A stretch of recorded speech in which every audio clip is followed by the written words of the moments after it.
Hello குட்டீஸ், எப்படி இருக்கீங்க? பரீட்சைக்கான அட்டவணைகள் பலருக்கும் கிடைத்திருக்கும். நல்லபடியாக உங்கள் தேர்வுகளுக்கு ஆயத்தமாகுங்கள். சோர்வாக இருப்பதாக உணர்ந்தால் இந்த குட்டி கதையை படிச்சிட்டு ஃப்ரெஷ் ஆகுங்க. நகரத்தில் ஒரு காலனியில் பல குடும்பங்கள் ஒன்றாக வாழ்ந்து வந்தன.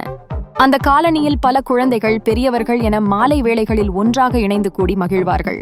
அப்போது அதே காலனியில் ஒருவர் அவரது வீட்டிற்கு புதிதாக ஒரு ரோபோட் ஒன்றை வாங்கினார்.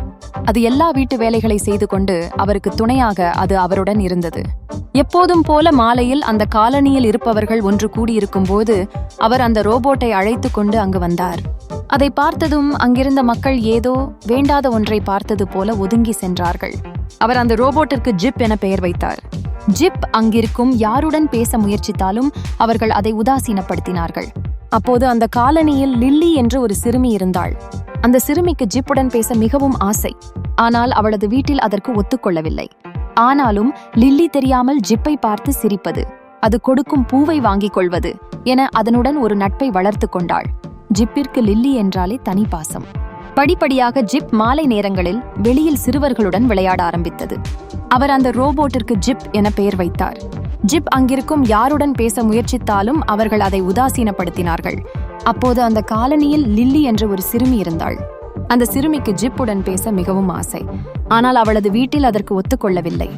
ஆனாலும் லில்லி தெரியாமல் ஜிப்பை பார்த்து சிரிப்பது, அது கொடுக்கும் பூவை வாங்கிக் கொள்வது என அதனுடன் ஒரு நட்பை வளர்த்து கொண்டாள். ஜிப்பிற்கு லில்லி என்றாலே தனி பாசம். படிப்படியாக ஜிப் மாலை நேரங்களில் வெளியில் சிறுவர்களுடன் விளையாட ஆரம்பித்தது. இங்கே வராதீங்க. அமெரிக்காவிற்கும் ஜாதியை கொண்டு சென்ற இந்தியர்கள்.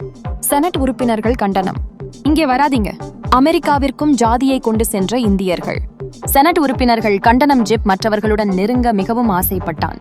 அப்போதுதான் அந்த சம்பவமே நடந்தது. ஒரு பெரிய புயல் சூறாவளி போல நகரத்தை தாக்க ஆரம்பித்தது. மக்கள் பயந்து தெரித்து அங்குமிங்கும் ஓட ஆரம்பித்தார்கள். மக்களுக்கு காயம் ஏற்பட ஆரம்பித்தது. புயலை தடுக்க முடியாமல் மக்கள் ஒதுங்கவும் முடியாமல் திணறினார்கள். இதை பார்த்து கொண்டிருந்த ஜிப் அதனுடைய முழு பலத்தையும் கொண்டு புயலின் திசையை மாற்றியது. அப்போது லில்லி தனியாக புயலுக்குள் மாட்டிக்கொண்டாள். புயலின் திசையை மாற்றிக்கொண்டே ஜிப் லில்லியை காப்பாற்ற முயன்றது. ஜிப் தனது பலத்தால் ஒரு வழியாக போராடி லில்லியை காப்பாற்றியது. ஆனால் அந்த நேரத்தில் அவளது பெற்றோரை காணாமல் தவித்தாள்.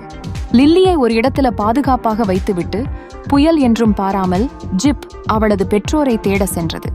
அடித்த பெரும் சூறாவளி காற்றில் லில்லியின் பெற்றோர் மாட்டி தவித்துக் கொண்டிருப்பதை பார்த்த ஜிப் அவர்களை துணிந்து காப்பாற்றியது.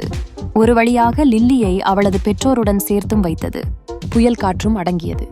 இப்போது அந்த காலனிக்கு ஜிப் பெரிய சூப்பர் ஹீரோ போல தெரிந்தான். அவனை இப்போது எல்லோரும் ஏற்றுக்கொண்டார்கள். ஒரு மெஷினாக அவனை பார்க்காமல் அவன் செய்த உதவியை பெரிதாக நினைத்தார்கள். ஜிப் இப்போது மிகவும் சந்தோஷமாக இருக்கிறது.